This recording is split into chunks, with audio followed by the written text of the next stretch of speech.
Vous voulez créer un business en ligne. Seulement, avant de vous lancer, il faut commencer par se préparer. Un business en ligne, ça se prépare, il faut y mettre les bases, il faut définir les fondations sur lesquelles vont être positionnés votre business en ligne. Alors, je vais vous indiquer les 5 premières choses à faire qui sont la base pour pouvoir préparer votre business en ligne. Tout d'abord, il vous faut définir ce que vous voulez vendre. Il est clair qu'aujourd'hui, vous pouvez vendre 3 types de choses qui sont les marchandises, des prestations de services ou des produits numériques. Dans ces 3 approches-là, vous devez être capable de vous positionner très clairement sur le type de bien que vous voulez vendre, sur le type de produit que vous voulez vendre.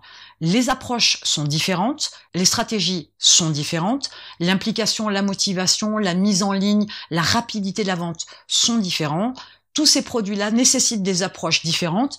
Il est aussi nécessaire que vous puissiez être dans l'anticipation de la création, de la mise en place et au quotidien du développement de ce business-là, parce que selon ces 3 types de produits, vous n'aurez pas du tout la même approche, ça ne vous prendra pas non plus le même temps, il n'y aura pas les mêmes implications, les mêmes connaissances à avoir, il n'y aura pas non plus les mêmes démarches, les mêmes actions, les mêmes tâches, donc il faut clairement se positionner sur un type de produit. Une fois que vous avez défini ce que vous voulez vendre, ça c'est une première chose importante à faire. Vous devez maintenant définir le marché. Alors, je ne l'ai pas précisé, mais je le précise maintenant. Quand on détermine ce qu'on veut vendre, on ne détermine pas encore le produit, mais le type de produit.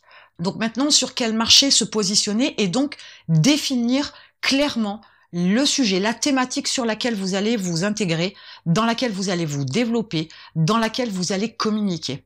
Ce marché-là a son importance parce que bien évidemment, même si vous vendez plusieurs produits, il est inutile de vendre plusieurs produits sur divers marchés différents. Parce que du coup, une fois de plus, vous voulez vous adresser au plus grand nombre de personnes qui pourront potentiellement acheter vos produits.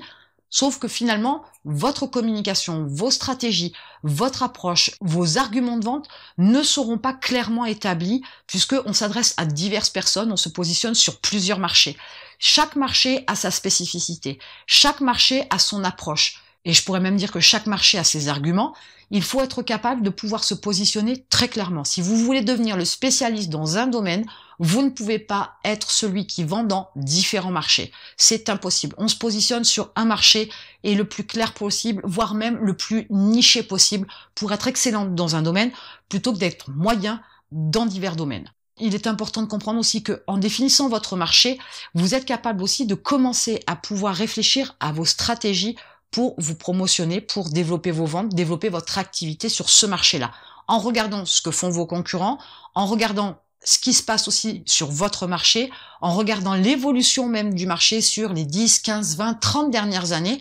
Alors, on n'ira peut-être pas trop loin non plus, parce que l'avènement d'Internet, il y a déjà un certain temps, a permis aussi une évolution différente selon le marché sur lequel vous souhaitez vous positionner. Donc, il est important de faire des recherches pour savoir vraiment sur quel marché se positionner, sur quel marché éventuellement se nicher.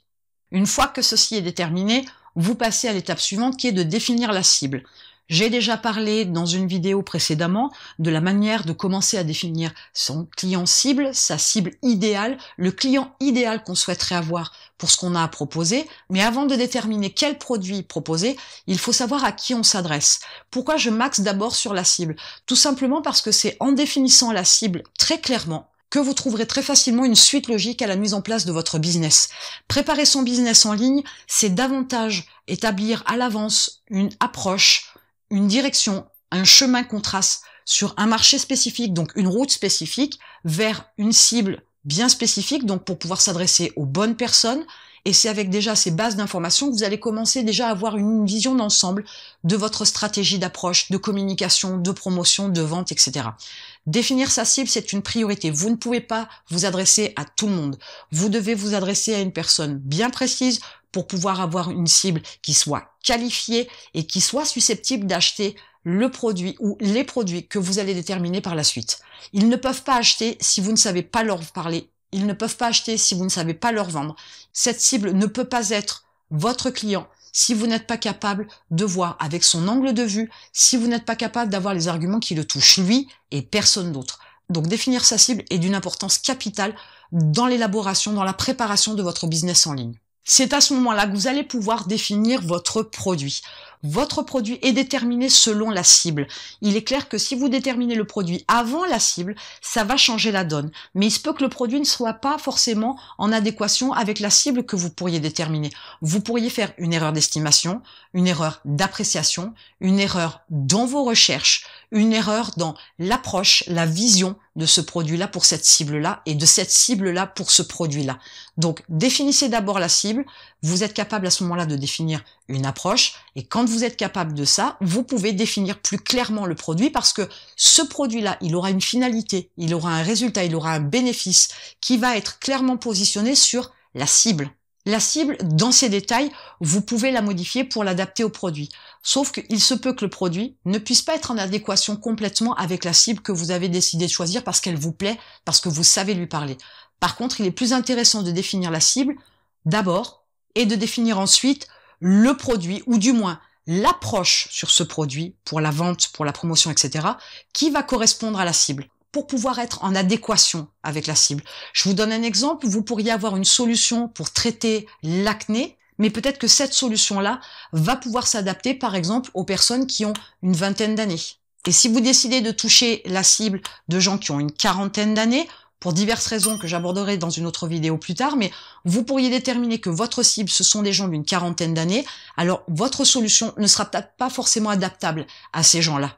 Parce que la peau n'est pas la même, parce que la problématique n'est pas vue de la même manière, parce que la solution peut-être ne fonctionnera pas, ou parce que le résultat n'est pas forcément celui qu'attend votre cible d'une quarantaine d'années. Donc tout dépend de l'approche que vous allez avoir. Forcément, le produit doit être en adéquation avec votre cible, parce que c'est en répondant aux problématiques de la cible que vous trouverez la solution idéale. Et ce n'est pas une solution idéale qui va s'adapter à la cible. Donc, définissez votre produit sous un angle, sous une approche, avec des arguments qui vont correspondre à votre cible. Mais il y a une chose qui va faire que votre préparation pour votre business en ligne est efficace. C'est la dernière étape. Et cette dernière étape, elle consiste tout simplement à passer à l'action et à faire un premier achat qui vous enclenche dans la création de votre business en ligne. Ça pourrait être par exemple l'achat de votre nom de domaine. Ça pourrait être par exemple l'achat d'un outil en ligne avec un engagement sur cet outil en ligne. Ça va être l'achat de quelque chose, ça va être une dépense particulière. Pourquoi je parle de dépense? Tout simplement parce que dès l'instant où vous allez donner de l'argent, vous allez quelque part enclencher chez vous l'obligation de créer votre business en ligne. Parce que réfléchir, c'est une chose. La théorie, c'est une chose. La mise en place d'une stratégie, ce n'est que de la réflexion. Rien ne vaut le passage à l'action. Et c'est encore plus fort dès l'instant où vous vous embarquez dans quelque chose, dans l'achat de quelque chose, dans l'achat d'un outil, l'achat d'un nom de domaine. Dans ce cas-là, vous précisez votre démarche et c'est ce qui va vous faire commencer à mettre la machine en route et à agir plutôt que de réfléchir. Les premières étapes sont toujours de la réflexion pour la préparation d'un business en ligne. Mais pour la création et le développement, rien ne vaut le passage à l'action. Tant que vous n'aurez pas agi, votre business en ligne n'aura aucune existence, n'aura aucune consistance, n'aura aucune réalité, n'aura aucune vie dès l'instant où vous vous arrêtez à la réflexion. Si vous passez à l'action, si vous achetez votre nom de domaine, vous êtes déjà embarqué dans l'aventure. Vous faites déjà votre premier pas. Et ce n'est pas tant le premier pas qui coûte, je vous assure. Par contre, c'est le premier pas qui va vous mettre sur ce fameux escalier, qui va vous permettre de monter les marches une à une pour créer votre business en ligne, pour mettre en ligne votre business en ligne, pour générer vos premiers euros avec votre business en ligne. Passer à l'action est une priorité, une réflexion, une pensée, du brainstorming, de la mise en place de stratégies. Tout ça, ce n'est absolument rien pour votre business en ligne. Ce n'est que le début, ce n'est que de la préparation. Rien ne vaut le passage à l'action, rien ne vaut la mise en place effective, l'agissement, l'exécution de tâches pour pouvoir vous mettre en place, pour pouvoir créer votre business en ligne. N'oubliez pas que vous pourriez lire tout un tas de choses sur des blogs, sur des sites de news, d'actualité, etc., voir tout un tas de vidéos, écouter tout un tas de podcasts, lire des dizaines ou des centaines de livres. Si vous ne passez pas à l'action, tout ça restera à l'état de projet, à l'état d'idée, à l'état de préparation. Mais en aucun cas, ce sera un business en ligne. En aucun cas, ça deviendra une activité. En aucun cas, vous ne gagnerez de l'argent avec simplement des idées. Une idée ne vaut rien, absolument rien, dès l'instant où elle n'est pas mise en œuvre. Et c'est le passage à l'action qui fait la différence. Et en attendant, je vous retrouve de l'autre côté.